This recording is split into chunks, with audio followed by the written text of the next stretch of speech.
મારા સાથી હતા આદરણીય જયેશભાઈ, આ વિભાગના અધ્યક્ષ મારા પ્રિય મિત્ર અજયસિંહજી, મનીષભાઈ મિત્ર, સંચાલક જેમને સંજય દ્રષ્ટિ પ્રાપ્ત થઈ છે, મહાભારતમાં સંજય દ્રષ્ટિ પ્રાપ્ત કરવીને આખું મહાભારત ખોલી આપ્યું, તો આ આખા ઉપક્રમને ક્ષણે ક્ષણે ખોલી આપતા સંજયભાઈ.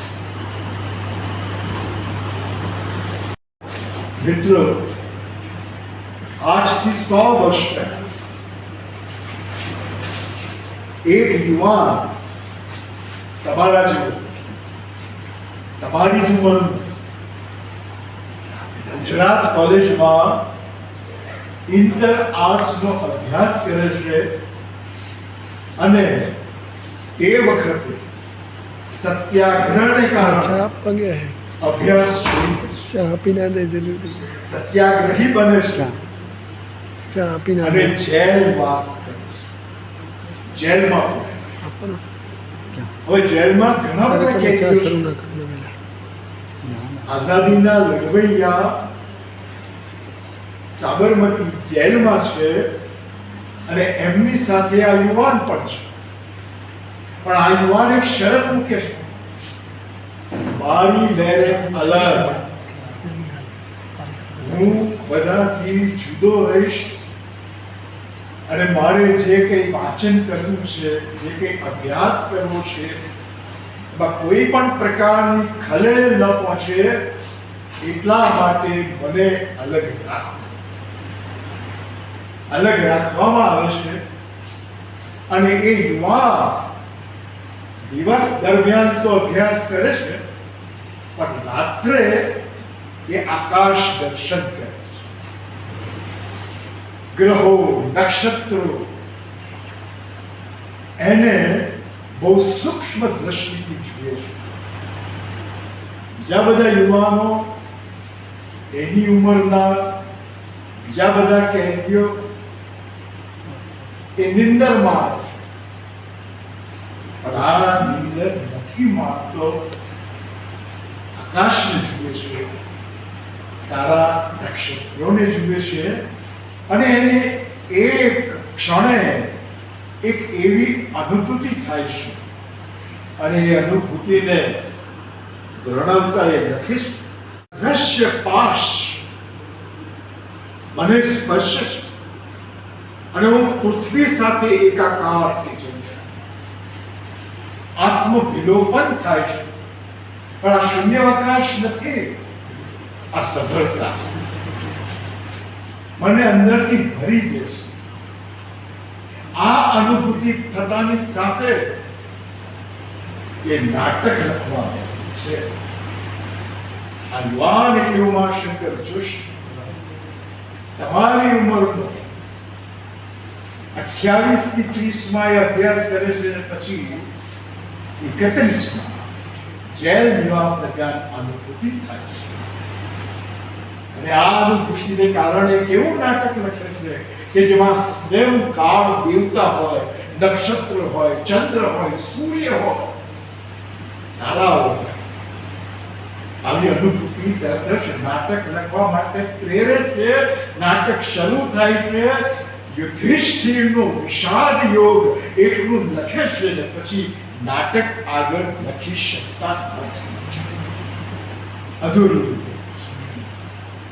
એમને થાય છે કે હું નાટક નહીં લખી શકું, પણ આ સામગ્રી છે એનું શું કરવું, અને એ સામગ્રીમાંથી કવિતા વિશ્વ. જુઓ, આ એક અનુભૂતિ. એક બીજી અનુભૂતિ નખી સરોવર વાળી તો આપણી પાસે છે જ, પણ આ બીજી અનુભૂતિ છે અને બંનેના કુળ અને ગોત્ર એક છે એવું એમાં થોડુંક અંગત એમાં લખીને જણાવે. તો આ જે દિવ્ય અનુભૂતિ થઈ અને પછી જે અટકી ગઈ એ બે શક્તિઓ સતત સંઘર્ષશીલ રહેશે. નાટક લખવું કે કવિતા લખવી, કવિતા લખવી કે નાટક. એને પ્રમાણ ભાન છે કે આ અનુભૂતિને જો મારે ઢાળવી હોય તો કવિતા, અને આ અનુભૂતિને ઢાળવી હોય તો માત્ર નાટક છે. આમ સતત નાટક અને કવિતા વચ્ચેનો સંઘર્ષ ચાલ્યા કરે છે. અને એમાંથી આપણને શું મળે છે? એકાંકીઓ મળે છે, એક અગ્રંથસ્થ એવું પૂર્ણ લંબાઈનું નાટક, અનાથ બે પેઢીઓ વચ્ચેનો સંઘર્ષ, પિતા અને પુત્ર વચ્ચેના સંઘર્ષની વાત સૌમ્ય જોશી આજે વેલકમ જિંદગીમાં કરે છે. એ વાત આજ યુવાન પોતાની વયે અનાથ, નાથ વગરનો અને સ્વયં હું જ નાથ. પિતા અને પુત્રનો સંઘર્ષ તો કેવો! અનાથ ને તમે જુઓ, હું નાથ વગરનો, મારો કોઈ નાથ નહીં, હું જ સ્વયં નાથ, અનાથ, અનાથ. અને બીજો અનાથ. આ બંને શબ્દોના આ રીતે અર્થ કરીને ઉમાશંકર 1936માં પણ અગ્રંથસ્થ કૌમુદીમાં પ્રકાશિત થયું, તો ગ્રંથ રૂપે ન આવ્યું. અને આ જ નાટકને તખ્તા ઉપર ચંદ્રવદન મહેતાએ દિગ્દર્શન કરીને મૂક્યું. વિચાર કરો, જેની આપણે 125મી જયંતિ ઉજવી રહ્યા છે આ વર્ષમાં, મહર્ષિ ચંદ્રવદન મહેતા. એ ચંદ્રવદન મહેતા વિશ્વ નાટ્ય સાહિત્યના અભ્યાસી, એ આ ઉમાશંકરના નાટકની ભજવણી કરે. પોતાના નાટકોની તો એમણે કરી છે, પણ બીજા લેખકની કોઈ ભજવણી કરી હોય, ચંદ્રવદન મહેતાને નાટ્યકાર તરીકે, કવિ તરીકે, ગદ્યકાર તરીકે આપણે ઓળખીએ, પણ આપણી પાસે કોઈ પ્રમાણ નથી કે એ નટ તરીકે કેવા હતા અને દિગ્દર્શક તરીકે કેવા હતા, કારણ કે ડોક્યુમેન્ટેશનમાં આપણે બહુ નબળા છે. આ નાટક કેવી રીતે ભજવાયું, ક્યાં ભજવાયું, એની કોઈ માહિતી ક્યાંય આપણને પ્રાપ્ત. વર્ષો પછી સતીશ વ્યાસ ગુજરાતી નાટકનું સંપાદન કર્યું છે, અને આ નાટક ઉમાશંકર જોશી પ્રગટ કર્યું. એટલે આ ઉમાશંકર જોશી જશવંત શેખડી વાળાનો લેખ છે કે વિશ્વ એકાંકીઓનો કોઈ સંગ્રહ કરવામાં આવે અને એમ કહેવામાં આવે કે ગુજરાતી સાહિત્યમાંથી અમને એક જ એકાંકી જોઈએ છે, આપ એક જ એકાંકી તે સાપના ભારા. એકે હજારા, કશું જ નહીં, માત્ર સાપના ભારા મૂકો તો ગુજરાતી એકાંકી કયા શિખરો સર કર્યા છે તે વિશ્વને જાણ થશે. એટલે ભારતીય એકાંકીના સંગ્રહની વાત નહીં, વિશ્વના એકાંકી, રાઇડર્સ ટુ ધ સી, સિંજનું નાટક, એની સાથે તમે આને મૂકો. એ સાપના ધારા 1936માં પ્રગટ થાય છે, પણ લખાય છે 30-31ના અરસામાં. અને 30-31ના અરસામાં ગણો તો 1911માં જન્મેલો આ યુવાન ત્યારે કેટલા વર્ષો? હું વારંવાર કહું છું, તમારી ઉંમરનો કે તમારી ઉંમરે તમે વિચાર કરો કે તમે શું થઈ શકો છો. તો જો તમે કેડી પકડો તો તમે ઉમાશંકર થઈ શકો. તો સાપના ભારા શું છે? સાપના ભારા કોના માટે? તો એ સમય જ્યારે લખે છે ત્યારે પોતાના સમયના સમાજને જેણે જોયો છે, એ આજનો સમાજ નથી. આજે સાપના ભારા ભજવો તો તમને એમ લાગે કે 2026ની કોઈ યુવતી અને 1926ની કોઈ યુવતી, એ બેના સંઘર્ષની શું કથા હશે? અર્બન, આજે તો બધું શહેરીકરણ થઈ ગયું છે. સાચું ગામડું જેને કહીએ એ આપણને ક્યાં જોવા મળે કે જ્યાં મોબાઈલ ન હોય, કશું જ ના હોય, કેવળ ને કેવળ પ્રકૃતિ હોય. આવશે સમય, આપણે પાછા જઈશું. એ સમય હવે દૂર નથી. અત્યારથી કંટાળીશું આપણે, એઆઈ થી પણ કંટાળીશું, કારણ કે આપણી જ પ્રતિકૃતિ રચે છે. એટલે આપણે મૂંઝવણમાં મૂકીએ છીએ કે મારી સામેથી દેખાય છે છબી એ સાચી કે હું હાડ માંચનો બનેલો છું એ સાચો. એઆઈ તમારી જ પ્રતિકૃતિ મૂકશે કાલે અને તમને બતાવશે, અને એ જ બધા ખેલ કરશે અને તમે જોયા કરશો. આ સમય દૂર નથી. કદાચ 2026ના અંતમાં પણ આ બની શકે છે. પરેશ નાયક જો પોતાના સમયમાં 2022નું નાટક લખે અને 2022માં આપણે એની જ અનુભૂતિ કરતા રહીએ કે વિશ્વયુદ્ધ આવી રહ્યું છે. એને 1998માં લખેલું 2022 અને એમાં વાત કરેલી ત્રીજા વિશ્વયુદ્ધની. બધું જ ખતમ થઈ ગયું છે, માત્ર 2 જ માણસો છે પૃથ્વી પર. બની શકે બધું હતું જ, આપણને લાગતું તો થઈ જશે. આપણે 2022માંથી બહાર નીકળી ગયા. એટલે હું માનું છું કે આ અસંભવિત.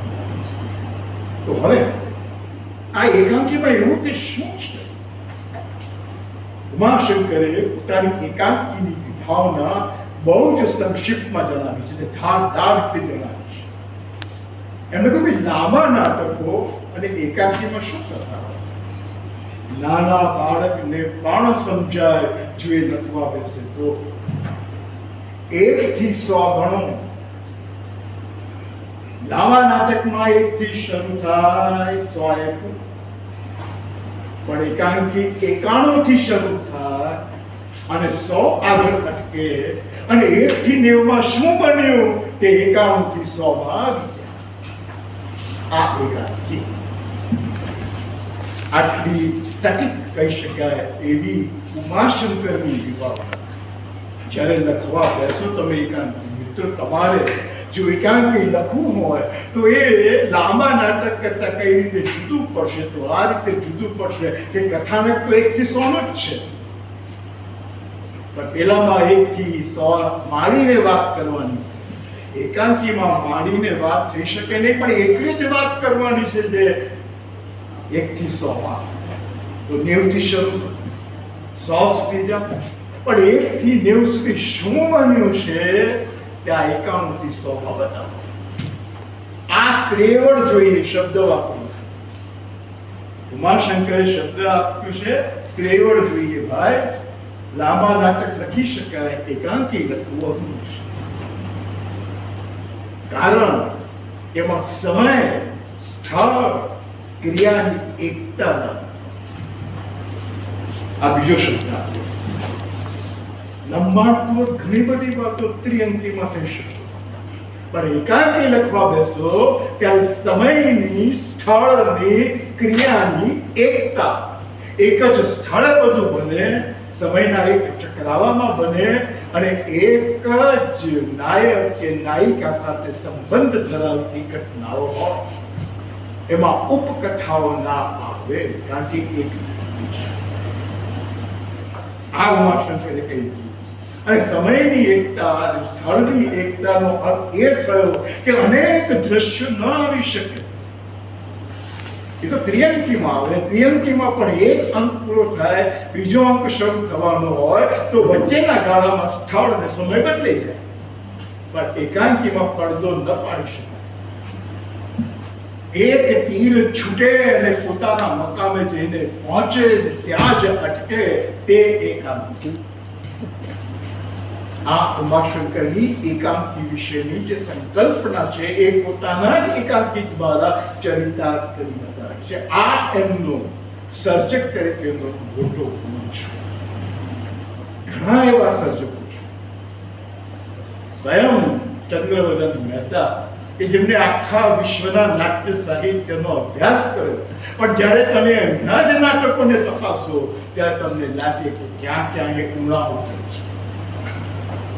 એ એ ચરિતાર્થ નથી કરી બતાવતો, પણ આ એક એવો સર્જક છે કે જે પોતે એકાંકી વિશે માને છે એ પોતાની સ્મૃતિ દ્વારા પુરવાર કરી બતાવે છે. અને છેલ્લે ત્રીજી વાર પછી આપણે એકાંકી પર આવે એમને એક શબ્દ આપ્યો, માનસ એટલે મન, માનસ દર્શન, a mental performance. Any drama can be a mental performance without being performed on the stage.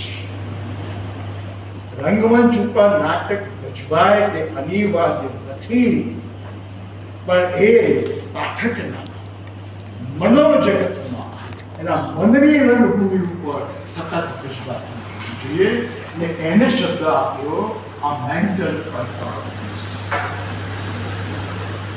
એટલે ઉમાશંકર સાહિત્યના સંસ્કૃતિ એકાંકીનું છે કે ન પણ ભજવાય પણ એવું લખાય કે જ્યારે પાઠક એને વાંચવા બેસે ત્યારે એની મનની રંગભૂમિ પર એ સતત ભજવાતું.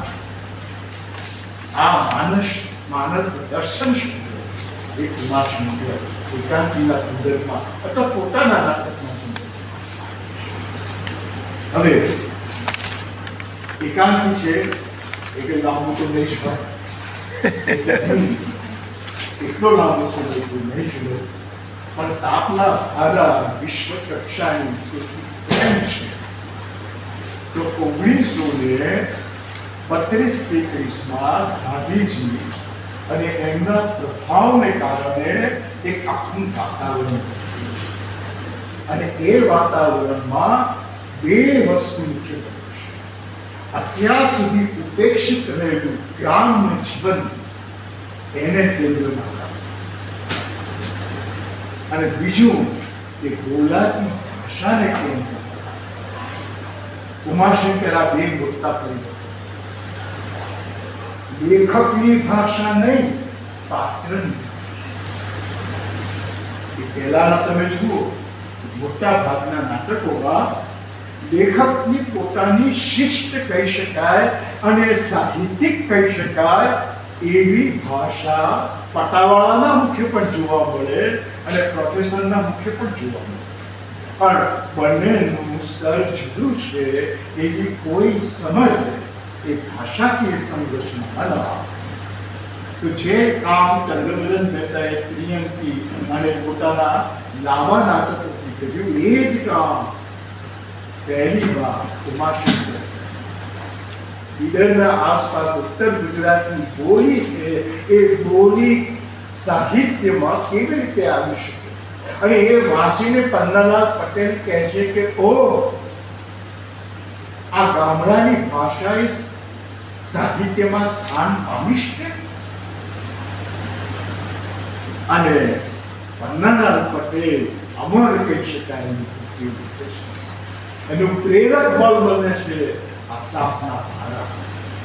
સાપના ભારા વાંચીને પન્નાલાલ પટેલ એ ગ્રામ્ય અને એ બોલી એવા પોતાના સર્જન કર્મ.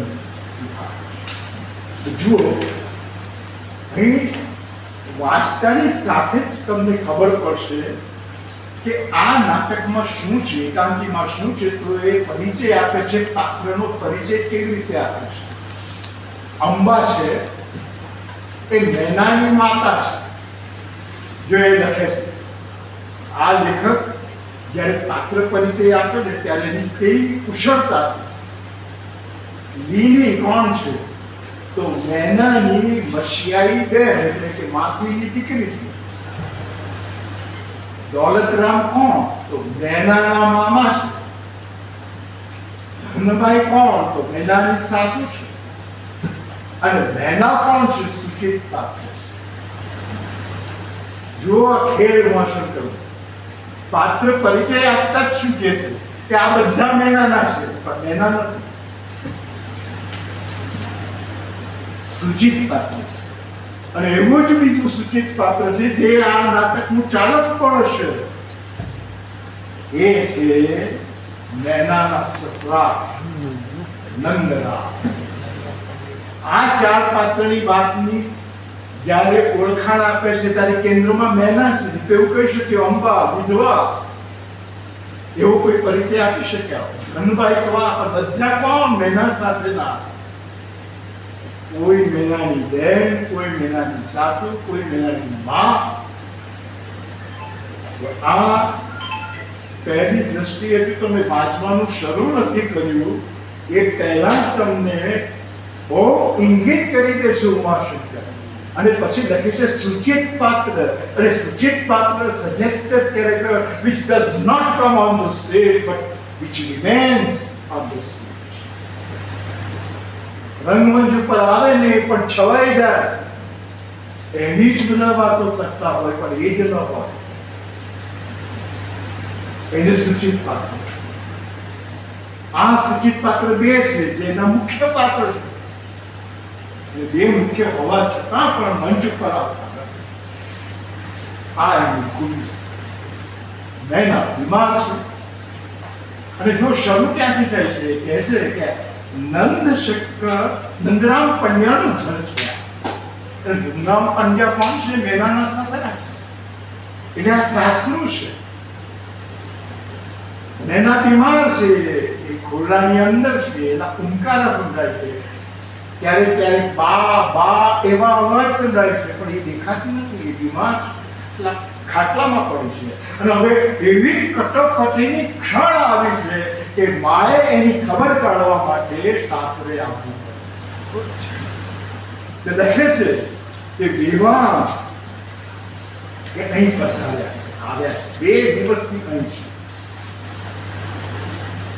આગલી રાત ને ત્યારનો દિવસનો સમય અંબા જે વિધવા છે જેના પતિ ગુજરી ગયા એ અહીં પોતાની દીકરીની ખબર કાઢવા માટે આવી છે જે સ્વયં વિધવા છે. હવે વિધવા હોય ધણી મરી ગયો હોય તો મા તો પોતાના ઘરે લાવે.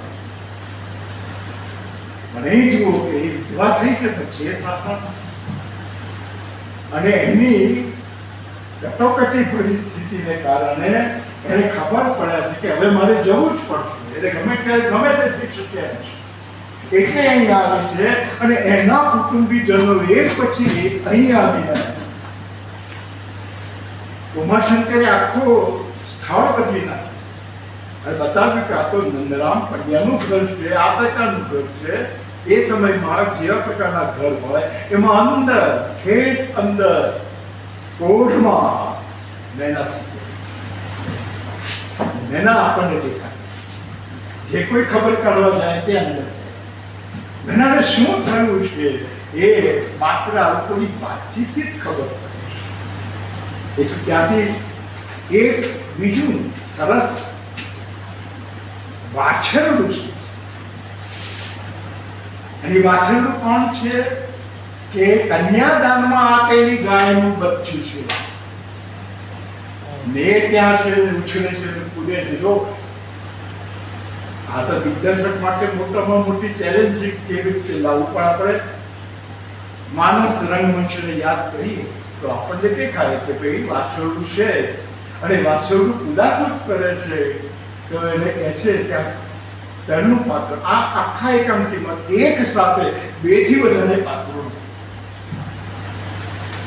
તમે જોજો બરોબર બાલિકાજી જોજો તો એક સાથે એક પાત્ર બીજા પાત્ર સાથે વાત કરે. પાત્ર જાય બીજું પાત્ર આવે.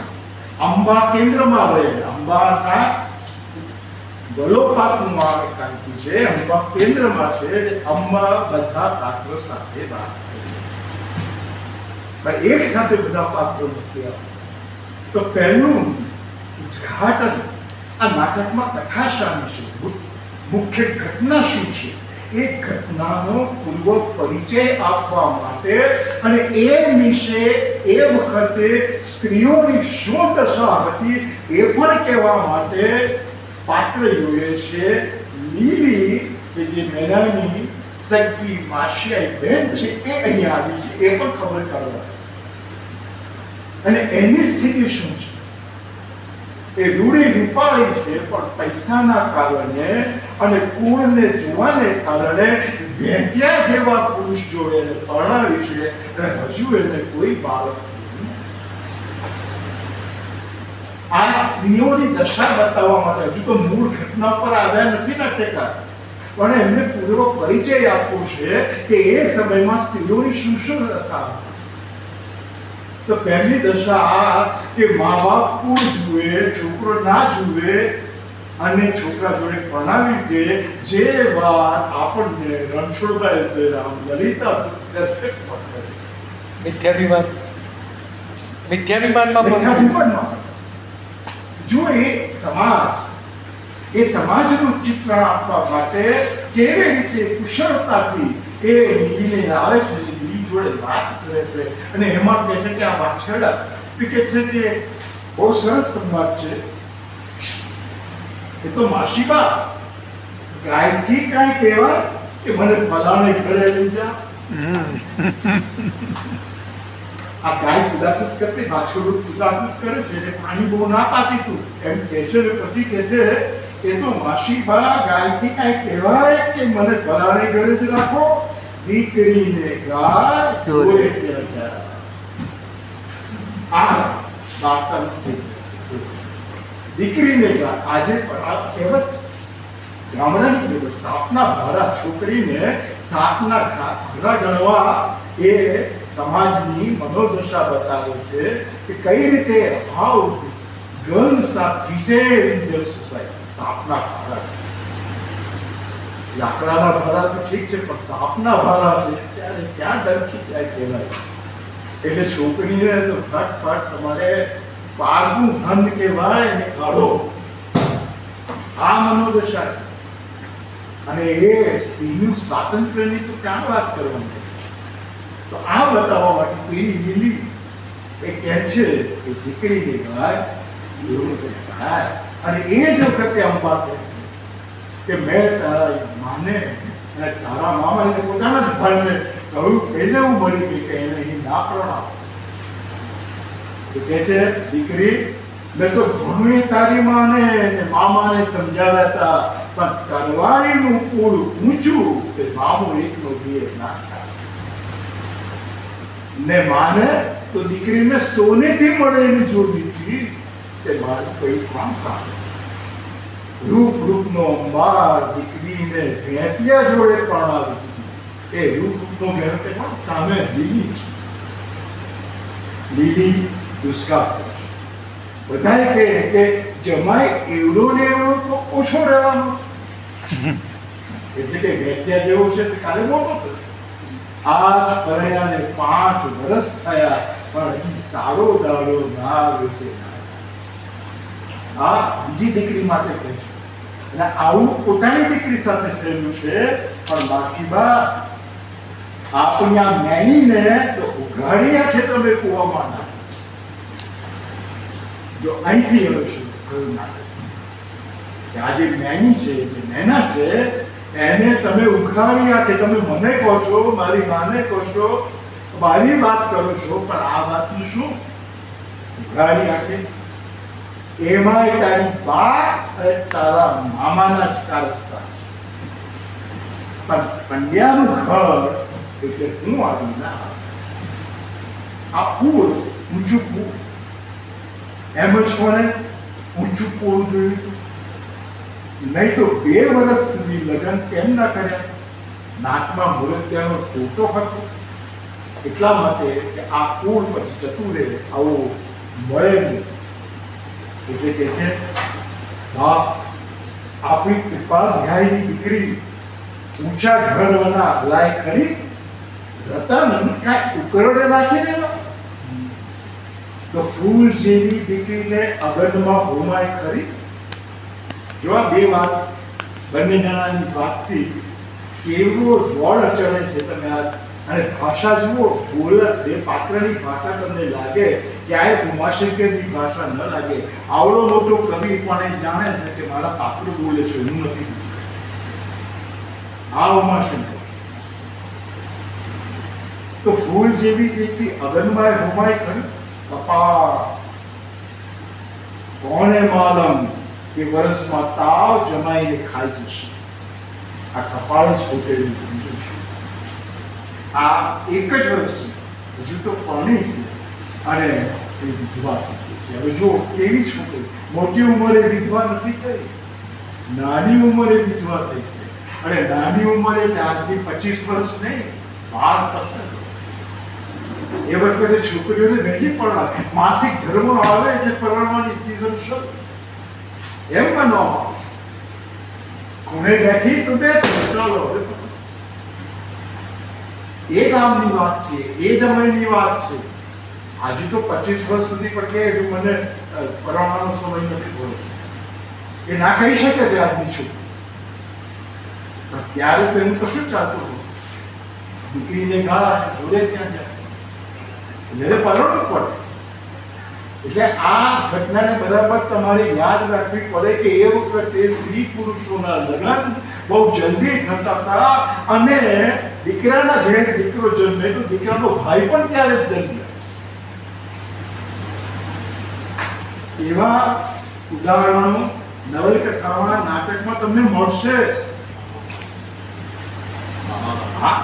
કારણ કે બાપ પણ નાની ઉંમરે પરણેલો હોય એટલે એ જ્યારે આપણી ઉંમરનો થયો ત્યારે ફરી એને બાળક આવી શકે છે. પેલો નાની ઉંમરે પરણેલો હોય તો આ જે સ્થિતિ છે એટલે તમારે ઘણીવાર પ્રશ્નો થાય કે આવું બની શકે. પણ આપણે યાદ રાખવું પડે કે એ વખતે સમાજમાં છોકરા અને છોકરીને બહુ વહેલા પરણાવી દેવામાં આવતા હતા અને એને કારણે પણ અમુક સમસ્યાઓ જે સર્જાતી. ઉમાશંકર બહુ ઇંગિત કરે છે આ બાબતમાં આગળ. હર ભવનમાં કહે દાડે હુશકુશ હતા. મલેખાનો માળો હતો. દીકરીને પરણાવીને તરત જ રામે એનાથી અબલ કુમારી રહે તો શું? દીકરી પરણે તરત જ એ નંદાપો આવે એના કરતા તો આખી જિંદગી કુમારી રહે તો બહુ સારું. આ બંને હજુ મૂળ વાત મેનાની કર્યા પછી આગળ સૌથી એ શું બોલી ગાડી? માતર ક્યાં લગી સાપના ભાડા ગળે મીઠાડી રાખે. એ પોતે પણાવી દીધી મેદાન. આ કારણ તો સૌથી સારું તો એ છે કે સુવાવળમાં જ દીકરીને ગળે મૂકો. એટલે જેવી છોકરી જેમને ખબર પડી છોકરી છે એને મોટી જ નહીં થવા દેવાની, ત્યાં જ મારી નાખવા. અંબા આયે ભૈયાનો અવતાર. બાપને ઘેર બલાગણાઈ, સાસરામાં શુરી પર સુનામી અને દીકરાને મન દશમન કરવા. આ સ્થિતિની સ્થિતિ ઉમાશંકર પાત્રના મુખ્ય અને પછી હવે આવે છે અને એમાં ધનભાઈ જેવા સાસુ મળ્યા તો 12 જ વાગી ગયા. સમજો મેની રાણી ખૂણેથી નીકળી ત્યાં 12 મહિનાથી ડાકણની પેઠે વળગી છે તે જીવ વળે છે ત્યારે છોડ. આ સાસુ અહીં હવે સાસુની એ કોણ છે? સાસુ ધનવાય તે કેવા છે? ડાકણ કેવા? 1 વર્ષ થઈ ગયું છે. જો અહીંથી આપણને લેખક જણાવે છે કે આ ગઈકાલની વિધવા થયેલી નથી. એ વૈદ્યને 1 વર્ષ વીતી ગયું છે અને આ 1 વર્ષમાં શું થયું છે તે આ ઘટના. બાપ જન્મ અવતાર તો આપણે કરવાનું બન્યો તમારો અવતાર. પછી 2 વાત, 2 છોકરીની વાત છે. એક મંગલા છે, એ બાળ વિધવા છે અને એને કૂવો પૂર્યો છે. અને એક બીજી છે તે મુસલમાન જોડે ભાગી. આ સંદર્ભમાં લીલીના મુખે એક સરસ સંવાદ ઉમાશંકરે લીધું છે કે અવતાર તે કાંઈ ઇમને ઇમ ઓછો જાય એટલે એકવાર રંગાપો આવે પછી અવતાર ઇમને ઇમ કઈ ઓછો જાય. કાય રાંડી પણ મન ઓછું રાંધે છે. વાહ!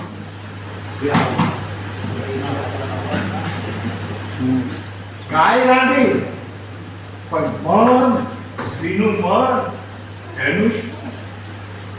એટલે જો પેલી મુસલમાન જોડે ભાગી આ બધી વાતો કરે છે ત્યાં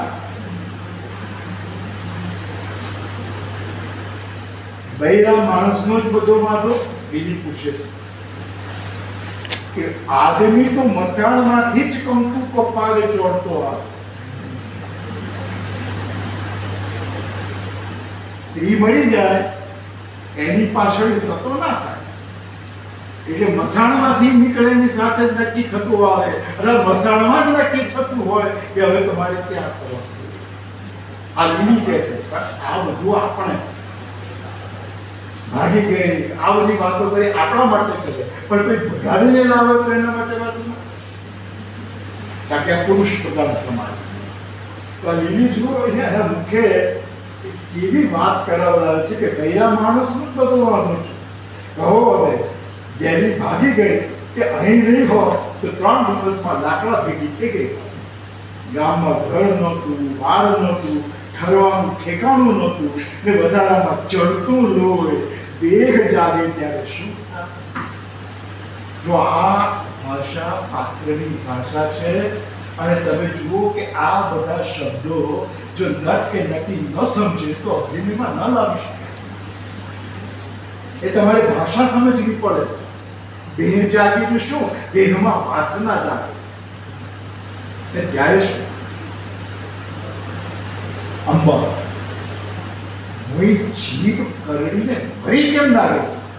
જીવા તરવાડીનું ઘર બોલ્યું રામ નક્કે.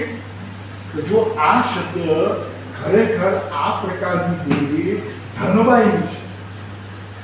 ધનભાઈ વાતે વાતે 2 શબ્દ બોલે છે, મારી શક્ય રામ લુચ્છ.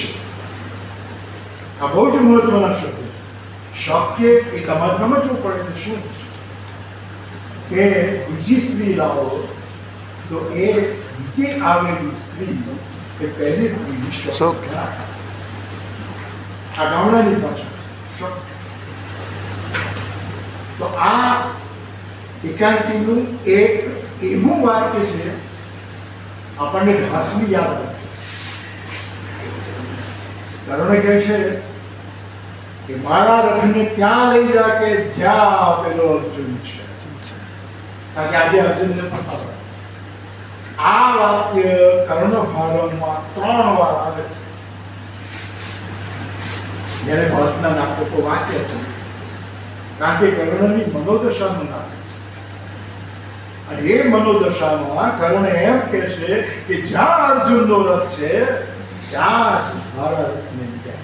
ને 3 વાર બોલે છે, 3 વખતે એને બંધી સ્થિતિ આવે છે. અહીં ધનવાર એક જ શબ્દ 3 વાર બોલે છે, 3 વખતે નાટકની સ્થિતિ છે. એ વખતે હાસ તો હતો જ નહીં કોઈના હાથ. આવ્યો પણ નથી. આવ્યો હોય તો બહુ ઓછો. સ્વપ્ન સુંદરી એ આવેલું છે અનુવાદ પાનું. તો કરુણ ભાવ અને થાય કે સમાન ધર્મ નાટ્યકારો, સમાન ચેતા નાટ્યકારો એવું સરખું વિચાર. એક નાટકમાં સૌથી મહત્વનું એક શબ્દ વારંવાર 2 કે 3 વાર બોલાય અને 3 વખતે સ્થિતિ જુદી પડે. બિટવીન ધ લાઇન્સ ધ્વનિ પકડો. ઉમાશંકર કહે છે કે એકાંકીમાં રાજ્ય કંઈ કરતું હોય તો તે અભિધા કે લક્ષણા નહીં, વ્યંજના અને એટલે ધ્વનિ જુદી. ધ્વનિથી સૂચવાય. આ મહત્વનું છે તે આપણે જોઈશું આગળ. હવે આ લીલી કહેશે કે મહિના પહેલા ધનભાઈએ પાણી ભરીને આવતા વાટમાં મને કહ્યું હતું કે મેનીને પેટમાં બરહૂપ નીકળ્યું છે, ત્યારે મને તો ખાતરી છે કે હવે જીવે તોય હવે આ શું છે કે એના પેટમાં ગોળો ચડ્યો. પેટ ફૂલતું જાય છે અને આ ફૂલેલું પેટ ગમે ત્યારે ફાટી પડે છે. આ ગોળો છે. બસ અહીં સુધી આપણને બેનીનું દર્દ શું છે કે આટલું દર્દ છે કે એના પેટમાં ગોળો ચડ્યો છે. અને લીલી આવીને જોઈને એ વાત કહે છે કે આ ગમે ત્યારે એને મામાએ એને કેટલાક અસરિયા મોકલ્યા છે, પાંદડા મોકલ્યા છે, એ હમણાં ગોળો બેસી જશે. ગોળો બેઠો નક્કી નથી. અને હવે એ ગોળાને કારણે એટલું બધું તીવ્ર દર્દ થઈ ગયું છે કે માએ આવવું પડે, મામાએ આવવું પડે તો બધાને ખબર પડે કે એ ગર્ભ ધારણ કરે વિધવા છે અને મા બને. મુખ્ય પ્રશ્ન એ વૈધવ્યમાં એનો પગ લપસેલો છે. એને કયા કારણે આ છોકરી એ ગર્ભ ધારણ કર્યો છે, સગર્ભા બની છે, એ કોનું વારસદાર અને નૈના શું જ કહેવાય, એક શબ્દનું ઉચ્ચારણ કરતી. અને ત્યારે ધનભાઈ પામી ગયા છે. એટલે ધનભાઈ અને દૌલતરામ એનો ભાઈ મામા પામી ગયા છે. એટલે એમને એમ કે છે કે શીરામાં કાચ નાખીને ખવડાવી દો એટલે આપોઆપ પેટ ભરી જાય. અને કોને કે છે? માને, અંબાને કે છે તમારે કશું કરવાનું નથી, તમારે તો આટલું જ કરવાનું છે કે શીરું ખવડાવો, એમાં કાચ નાખો. અને આ થયું કે નહીં એ જોવા માટે ધનભાઈ પણ આવે છે અને આ જોવા માટે પેલો દૌલતરામ એને અસડિયા મોકલે છે. એનું પરિણામ કેમ નથી આવ્યું કે બે મોકલેલા પાંદડા હોય અને એટલે પેટમાં ચઢેલો ગોટો શમી ન જાય એવું બને જ નહીં. એટલે કે આ ગોટો છે જ, આ કંઈક એટલે મેં દાળમાં કાળું લાગ્યું છે એટલું. અને ત્યાં હતા કહી દઈશું આ સ્થિતિ છે કે જો એને મારી ના. અને ત્યાં બહુ સરસ શબ્દ છે, ના મારી છે કે તમે જ મારી નાખો ને મને શું આપો? એ જન્મ ત્યાં આપ્યો છે કે મેં આપ્યો? ભાઈ કે કારણ કે ચરનારી જવું કરે. જો આ એક વાક્ય ઉમાશંકર અંબાના મુખ્ય બોલે છે, હું એને જણનારી છું અને તમે મને મારી નાખવાનું. આખા એકાંકીના કેન્દ્રમાં અંબાની આ વિનોદ છે કે પોતાની દીકરીનું આ જાણ્યા પછી એને મારી નાખવું કે ન મારી નાખવું એની મૂંઝવણ છે. અને એને સતત એ બધા જ કહે છે કે મારી નાખ અને તું જ મારી નાખ, અમે કોઈ નહીં, ના સાસુ મારે ના મામું મારે, પણ તું જ મારે. એ કહે છે કે હું જણનારી છું અને મારે હાથે હું આ કામ. ત્યાં ધનભાઈ આવે છે. આમાં એક પાડોશર છે, એ બહુ જ મહત્વ, બે પાત્ર બહુ મહત્વના છે, નાનકડા છે. પાડોશન છે એ આવે છે અને એક ખેડૂ આવે છે એ આવે છે. એ બંનેના મુખમાં એક જ સંવાદ છે. પણ જો તમે ખેડૂનું પાત્ર કાઢી કોઈ એક્ટર આવી કે મારે આટલું બોલવાનું આટલા માટે હું ના આવે. એક્ટર બધા એવા હોય છે કે રોલ માપતા મારો આટલો રોલ હોય તો માવું, બાકી આ એક વાક્ય બોલવા માટે આવું. પણ એ વાક્ય એવું છે કે એ પાત્ર જો એ વખતે ન આવે અને બોલે તો નાટક આગળ વધે જ નહીં. આ કુશળતા છે એકાંકીના ગુંફનની. એટલે મામા આવી ગયો પછી પેલી એની જે સાસુ છે, આપણે વધારે એટલા માટે નથી કરતા સમયની મર્યાદા હોવાને કારણે, તો ધનુભાઈ વારે ઘડીએ એક જ શબ્દ વધારે બોલે છે અને તે મારી છે.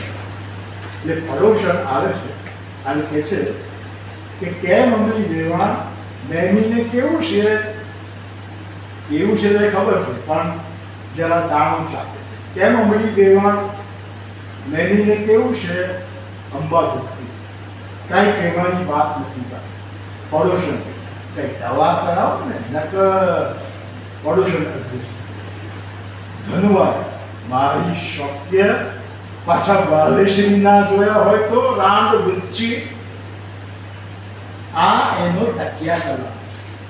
વારે ઘડીએ એ આ જ વાક્ય બોલે છે અને અહીં બરાબર એકાંકીની મધ્યમાં જાણે જોઈને પડોશનને ભાંડતી એ વાક્ય બોલે છે મારી શક્ય.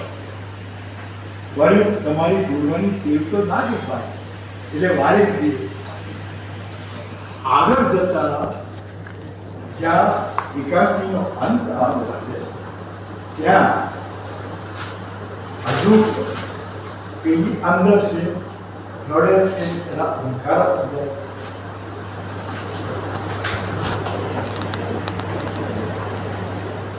કેળું આવે છે જો મેં કહું બીજું પાસે લ્યો ધણી ભાભી આ મૂળા વાટીને ગોળ ટુકડો કરીને પેટ પર બાંધશો તો ગમે તેવું વળવું પડશે તો મળી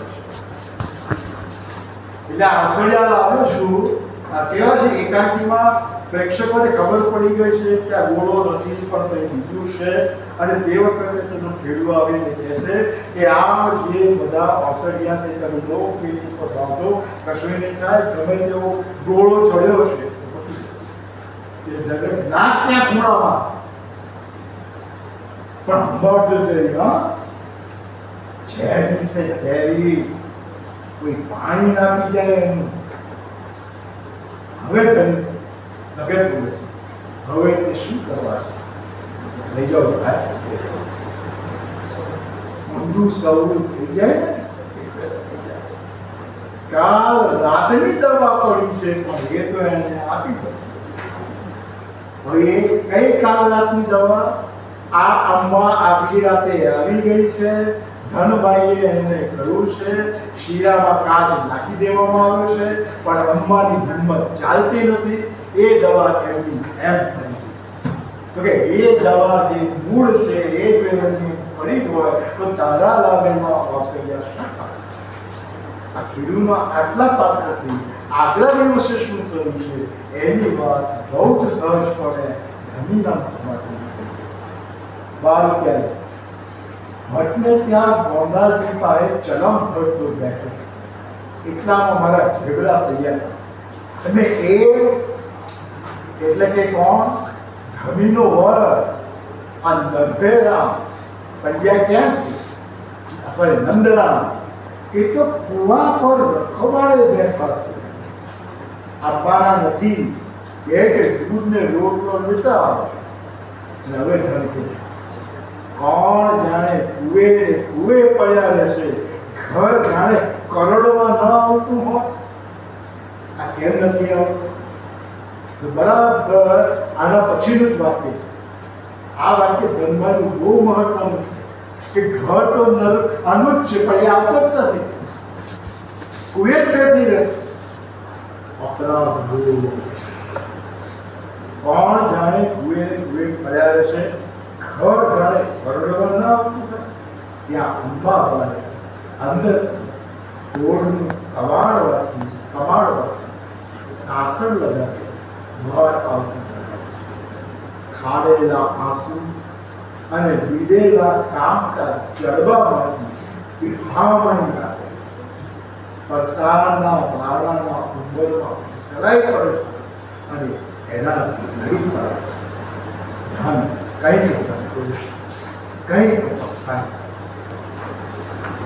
કોઈનું નામ મીઠું એટલે મળતા એટલે કે પેલો શીરો એમાં ગયો વચ્ચે અને એને મળતા પહેલા નામ તો કહ્યું હશે ને એટલે કેવો જો આ ક્ષણ કેવી છે પ્રેક્ષકને પણ લાગે પીડી ગઈ મરી ગઈ અને એને શું કર્યું છે દુષ્કાળ પીટ્યો ધ્યાન ઉતારવું કોણ રાક્ષસ નંદરામ વિવાહ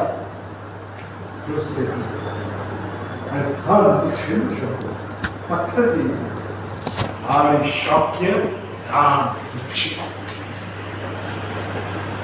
તો સસરાએ કરેલા બળાત્કાર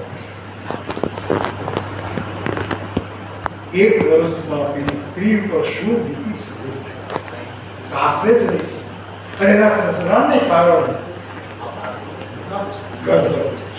તો આ જો ધ્વનિ છેલ્લું વાક્ય જે વારે ઘડીએ બોલતી હતી એ પોતાના સંદર્ભમાં સાચું પડ્યું છે એની વક્રતામાં એ લોકોને ગાળ બાંધે છે ગાળ શોધ્ય ગાળ જુટિયા અને પોતાની ખરેખર શોધ્ય છે કે પોતાના જ પતિ એની સ્ત્રી સાથે સંબંધ પાણીને લાવે એવી વાતો જવા દો પણ આ પોતાના જ ઘરમાં એટલે પેલો કુએ પડી જશે ઘરમાં આવતો તો બે વાક્ય કેવા સમજાઈ જાય છે? બંને સૂચિત પાત્ર જોડી દો. એક સૂચિત પાત્ર જે કુએ છે એ આવતું નથી, અને એક સૂચિત પાત્ર જે અંદર છે એ પણ હવે આવતું નથી. આખું એકાંકી જેના ઉપર ઊભું છે એ તો બંને પાત્ર અને છતાં એકાંકી લખી શકાય છે. અને કેટલા પાત્ર જે જરૂરી છે તે ઉમાશંકર લખે છે કે તમારા એકાંકીમાં જરૂર હોય એટલી જ ઘટના, જરૂર હોય એટલા જ પાત્ર લાવો અને ભાષા તમે પાત્ર રાખો. આ ત્રણ જે શરતો એકાંકી માટે મૂકે એ પોતે જ તરીકા. તો આ જ્યારે એકાંકી લખાઈ ગયું ત્યારે એક બહુ જ મોટા દિગ્દર્શકને ઉમાશંકર જોશીએ વાંચવા, જેમના 100 પ્રયોગો થઈ ગયેલા તખ્તાઓ પર, વ્યવસાયી રંગમંચ પર, અને એને ત્યારે આ અને બાળને ટકોરા એ જોયા ફેંકી દીધા કે જ્યારે ખરેખર રસની જમાવટ થાય છે ત્યાં તમે કાપી રાખો. ઉમાશંકર કોણ સમજાવે કે એ તો મારું ધણી છે, મારે આગળ લઈ જવાની શું જરૂર? મેં કહી દીધું ધણીના મુખે કે મારી શોખ કે જાણ બુચ્ચી એ કેટલું બધું કહી દેશે, એનું વિશ્લેષણ કરવાની વાત છે. નથી કે એકાંકી છે, વાર્તા હોય તો જે તમે છેલ્લો પકડો વાંચો વાર્તાના સંદર્ભમાં એવો કોઈ પકડો ના હશે, તો કોઈ વિશ્લેષણ કશું જ એકાંકીકાર ન કરી શકે. એને જે કંઈ કહેવું છે પાત્રના મુખે કહેવાનું છે, અને જે કંઈ કહેવું છે ધ્વનિથી કહેવાનું છે, કોઈ લંબાણ કરવાનું છે. મોટા મોટા એકાંકીઓનું આ લક્ષણ છે જે એમને વાંચ્યું છે. જેલવાસ દરમિયાન તમારી ઉંમરે એને વિશ્વ સાહિત્યની ઉત્તમ કૃતિઓનો અભ્યાસ કર્યો. આ તો પશ્ચિમનું છે, પણ એમને એ શોધ્યું કે આપણા સંસ્કૃત સાહિત્યમાં ક્યાં એકાંકી છે. એમને એકાંકી શબ્દ સામે વાંધો છે. આ ઉમાશંકર પોતાના આ એક એકાંકી, એવા તો બીજા ઘણા એકાંકી છે પણ સમય નથી. આ એકાંકી તમને બીજા એકાંકી વાંચતા ફેરે એવી રીતે સાથે વિરમું છું. સાહિત્ય અકાદમીનું અને આ આપણી કેન્દ્રીય વિશ્વવિદ્યાલય ખાસ કરી ગુજરાતી વિભાગના વરાસતી વક્તા આવો એક સરસ ઉપક્રમ રચાયો એ માટે સૌનો આભાર. અને આપે મધુરેણ સમાપયત કર્યું એના માટે ખૂબ